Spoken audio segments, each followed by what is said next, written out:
Hello and welcome to Wrong Place, Wrong Crime, Season 2, Episode 2, the KFC Murders. And in tonight's episode, we will pick up where Episode 1 left off. In Episode 1, we have 5 people who are missing from the KFC restaurant. 3 workers, Joey Johnson, Opie Hughes, Mary Tyler are employees of the KFC restaurant there in Kilgore, Texas.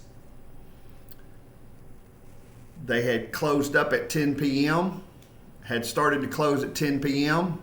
We know that because Kim Miller, the 17-year-old who would also work that night, had left with her boyfriend to go get something to eat.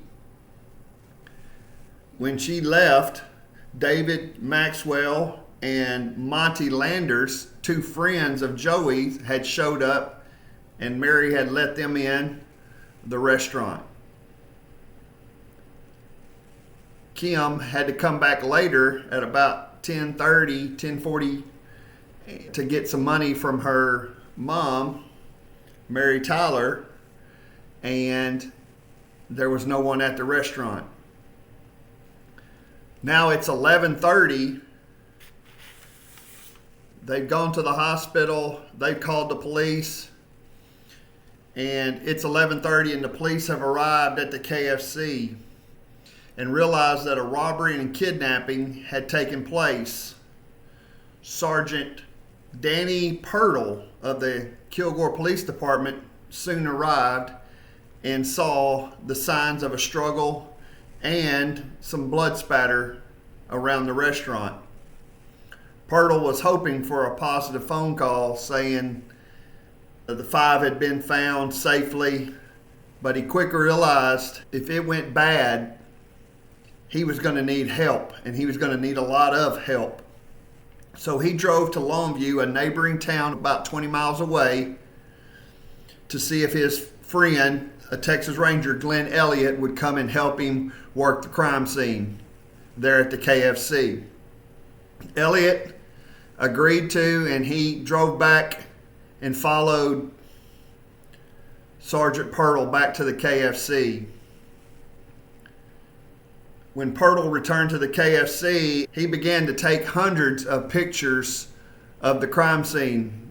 They had isolated and locked down the crime scene. We know, unfortunately, that had some officers and Kim and her stepfather had walked through the restaurant when it was first discovered. Didn't contaminate it, but they did lock the scene down. And when Pirtle returned, he took hundreds of pictures, very meticulous, very, very methodical breakdown of this crime scene.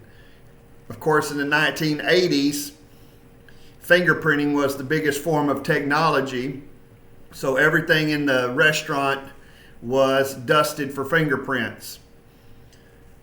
This would continue for hours and hours. At around 10 a.m. the next morning, September the 24th, 1983, Arthur Warlick, on an oilfield worker for Henderson Clay Products, was inspecting an oil rig on County Road 232. It's about 4 miles out of the small town of Henderson, Texas. Warlick was trying to inspect the oil rigs in the morning to make sure that they were working right before it got too hot. It's a September day in Texas. It's going to get hot. And so Warlick got to the oil rig site or oil field site early Saturday morning. It's around 10 a.m. Warlick pulled up to the gate on 232 and unlocked it. He got back into his truck and he began to drive down the gravel road. He began to ease down the gravel road. only a couple of 100 yards down the road, he spotted something. He first thought it was maybe a couple of bags of trash that were on the side of the road, which is not untypical in East Texas. People dump their trash on old abandoned roads. So he stopped, thinking he was going to have to throw the trash in the back of the truck. He gets out of the truck and he realizes as he's walking closer that it's not bags of trash, but it's humans. And he thought, well, maybe it's some drunk college kids who have come out here and passed out on the road after a hard night of partying. Unfortunately, Warlick, as he continues to yell at the kids to get up and wake up, he gets close enough to see the bodies of 4 people lined in a row who have all been murdered. Warlick takes off running back to his truck, and on his CB radio at 10:10 a.m. this Saturday morning, he says, hey, I need help over here. Please, somebody help me. And with the call going on the CB radio, large numbers of people showed up other than law enforcement. By 10:30 a.m., the scene was full of people. They were trampling through the grass, and they were contaminating the crime scene. Unfortunately, law enforcement had not cordoned off the area immediately when the first officers arrived. The other crazy thing was Arthur Warlick had his name and phone number taken, but it would be years before he was contacted and asked questions by law enforcement about what he had seen that morning. A wise old man once said, curiosity is a dangerous thing when you don't have anything to contribute. Soon, a Russ County Sheriff detective by the name of William Brown arrived on the scene and tried to get it under control. He realized very quickly how contaminated the visitors and all the pedestrians, how much they contaminated the crime scene.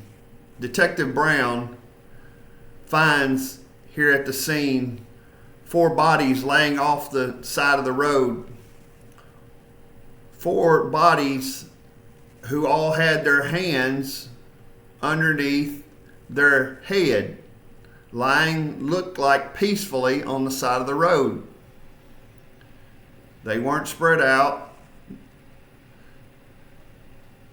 Unfortunately, also, as the crime scene was looked at, another body, which would later be identified as Opie Hughes, was found about 25 to 30 yards away from the other 4 bodies.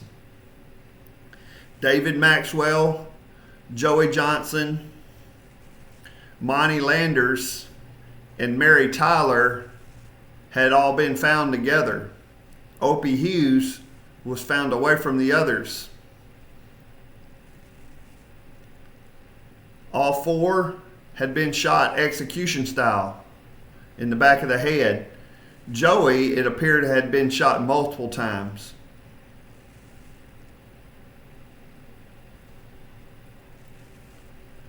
Of course, the news gets back to the restaurant, to the KFC in Kilgore, which was 14.2 miles away from the crime scene and where the bodies were later found.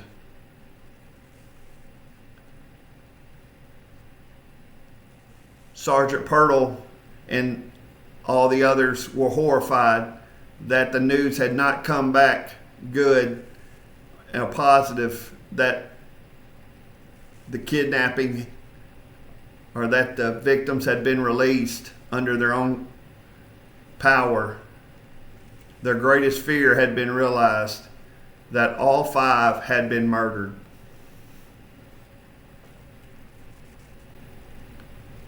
I want to thank everyone for watching Wrong Place, Wrong Crime, Season 2, Episode 2.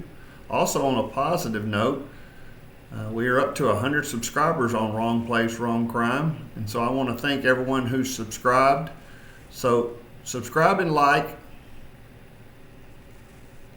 the episode. That way you get notifications when new episodes come out. And again, I want to thank you for watching Wrong Place, Wrong Crime.